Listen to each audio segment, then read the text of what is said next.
Bismillahirrahmanirrahim. Assalamualaikum warahmatullahi wabarakatuh. Di sini kami dari kelompok 9 akan mempresentasikan tentang kewarisan beda agama.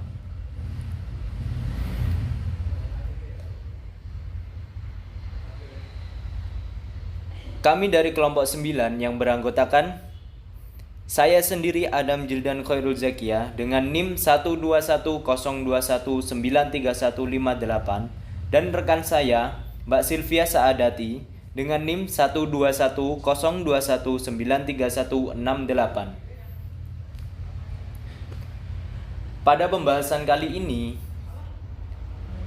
saya atau kelompok kami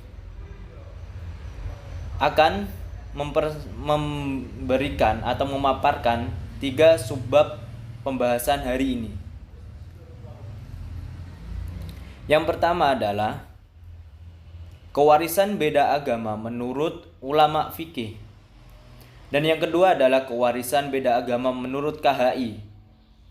Dan yang ketiga adalah kewarisan beda agama menurut Undang-Undang Perkawinan atau Undang-Undang Nomor 1 Tahun 1974.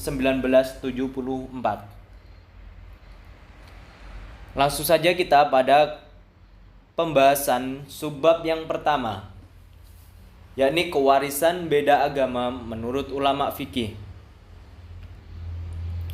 Pendapat yang melarang muslim mewarisi kafir dikemukakan oleh 4 mazhab terkemuka, yakni Hanafi, Maliki, Hambali, serta Syafi'i. Karena menurut Syafi'i, baik kafir ahlul kitab maupun kafir penyembah berhala, baik kafir harbi maupun kafir zimmi, tetap tidak diperbolehkan muslim menerima waris darinya, karena mereka sama-sama kafir apabila menerima waris darinya. Ini sebutan untuk orang muslim apabila memberikan waris kepada seorang kafir.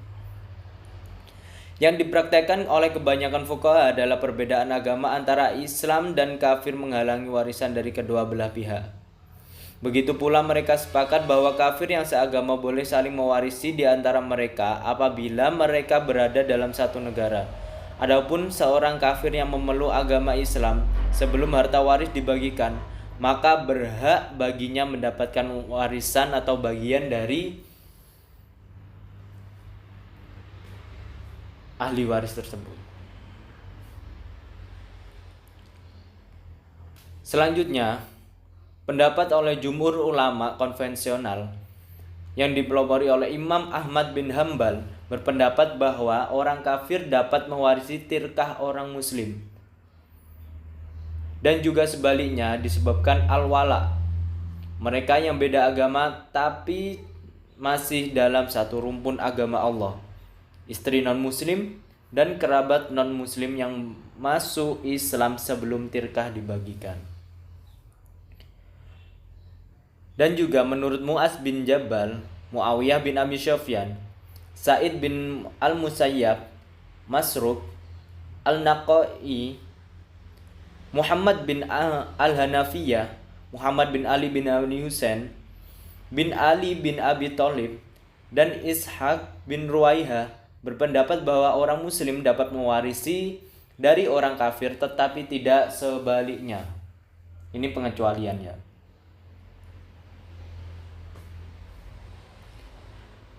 Mari kita langsung saja ke subbab yang kedua, yaitu kewarisan beda agama menurut kompilasi hukum Islam. Ketentuan wasiat dalam hukum kewarisan Islam di Indonesia diatur dalam pasal 194 sampai 209 KHI. Namun dengan demikian, wasiat wajibah yang diatur di dalam KHI hanya diperuntukkan bagi anak angkat dan orang tua angkat. Ketentuan KHI dalam menyikapi berlainan agama sebagai penghalang untuk mendapatkan harta warisan. KHI tidak mengatur mengenai pembagian harta warisan kepada ahli waris beda agama. Namun dalam perkembangannya wasiat wajibah tidak hanya diberikan kepada anak angkat maupun orang tua angkat, akan tetapi diberikan kepada ahli waris beda agama karena juga telah banyak dispensasi wasiat di kalangan pengadilan agama. Langsung saja kita ke subbab yang ketiga, yakni kewarisan beda agama menurut Undang-Undang Nomor 1 Tahun 1974 yang menjelaskan apapun alasannya dikemukakan dan bagaimanapun cara yang dilakukan, maka sesuai dengan pasal 2 ayat 1 Undang-Undang Perkawinan Nomor 1 Tahun 1974, perkawinan beda agama tidak dibenarkan dan tidak sah. Oleh karena itu, tidak membawa konsekuensi hukum yang sah terhadap segala akibat yang timbul dari perkawinan tersebut. Konsekuensi hukum yang dimaksud di sini adalah segala akibat yang timbul dari perkawinan seperti calon ahli waris atau anak yang dilahirkan dari perkawinan tersebut akan menemukan suatu permasalahan baik secara hukum maupun agama yang dianut oleh anak tersebut nantinya. Semisal anak tersebut menjadi mu'alaf dan dia masuk Islam, maka haram hukumnya seorang keluarga tersebut mewarisi anak tersebut jika si anak menganut hukum Islam. Beda kalau dia tidak mempunyai agama yang dianut, kecuali seperti itu. Karena menikah beda agama itu tidak diatur dalam setiap agama yang ada di Indonesia. Karena tuntutan bagi seorang calon yang akan menikah dengan beda agama, maka salah satu dari pihak tersebut harus masuk pada agama pasangannya. Seperti itu.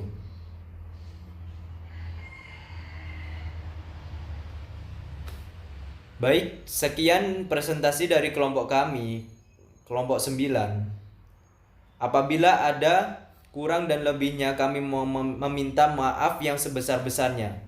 Apabila dalam pengerjaan kami banyak yang salah dan banyak kekurangan. Saya, Adam Junan Goruzakia, dan Mbak Sylvia Saadati mohon pamit dan terima kasih telah menyimak penjelasan dari kelompok kami.